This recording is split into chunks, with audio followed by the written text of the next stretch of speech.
People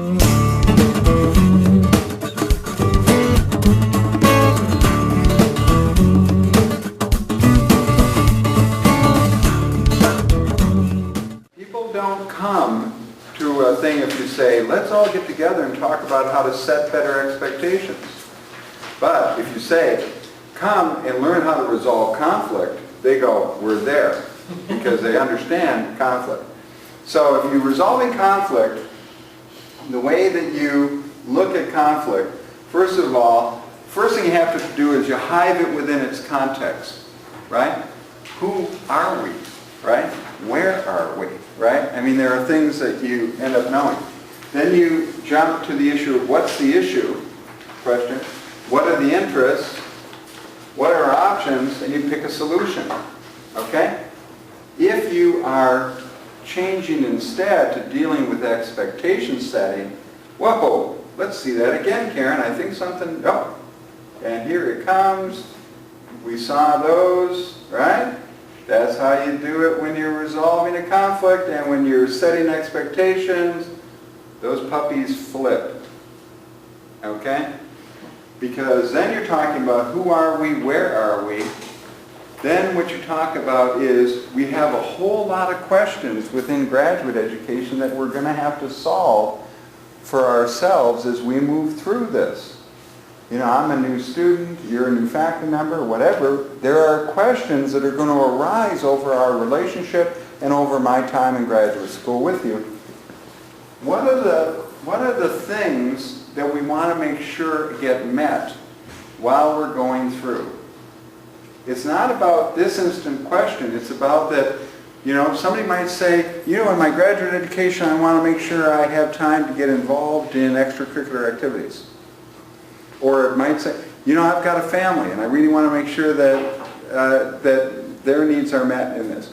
Or, you know, as I go through, I really want to dabble in a variety of different methodologies.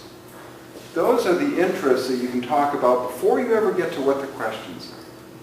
So that when the question arises, what have you already done? You've enunciated interests in both the faculty case and the student case.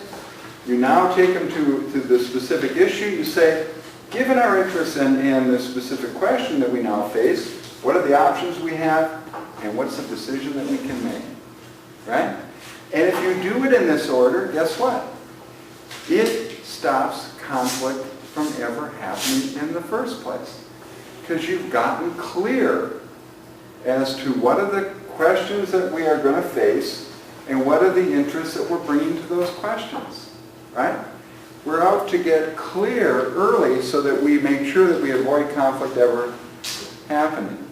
Does that make sense? Implicit expectations are not stated and rarely understood, which means what didn't you understand about what I didn't tell you? Right?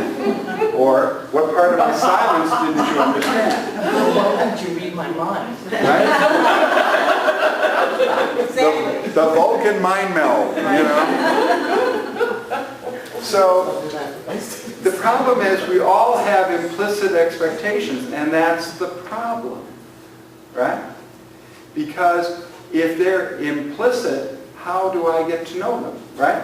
Now, explicit expectations are different. That is, that they are clearly stated either verbally or in written form, checked for understanding, and they can either be unilateral or jointly set.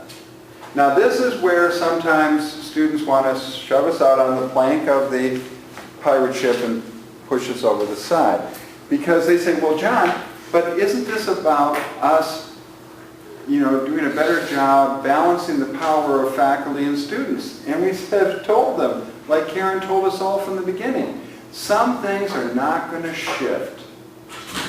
Okay? They're just not going to shift. But we believe that some things can be more jointly set. Right? We're going to talk about that in a minute.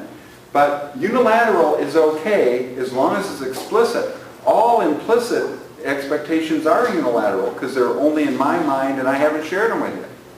Right?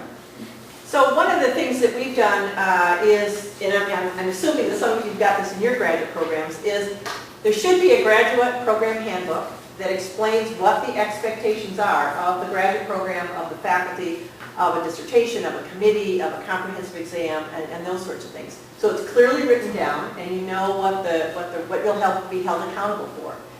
On my campus, we also have something called Graduate Student Rights and Responsibilities, which is another document that balances the rights that a student has with the responsibilities that that student has. One does not come without the other. It's a balancing act between the two of them.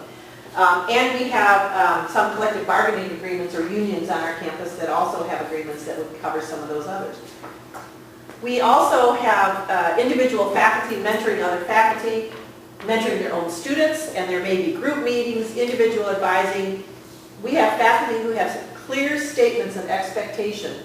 When you join my lab, here's how we deal with authorship issues, here's how we deal with data management issues, here's how we deal with joint authorship. All of those sorts of things are actually spelled out. And the faculty member on that piece of paper also says, and my responsibility is, I will be honest, I will provide you with mentoring, I will give you an annual review, I will do these sorts of things. So faculty then are holding themselves accountable as well as holding the students accountable for things.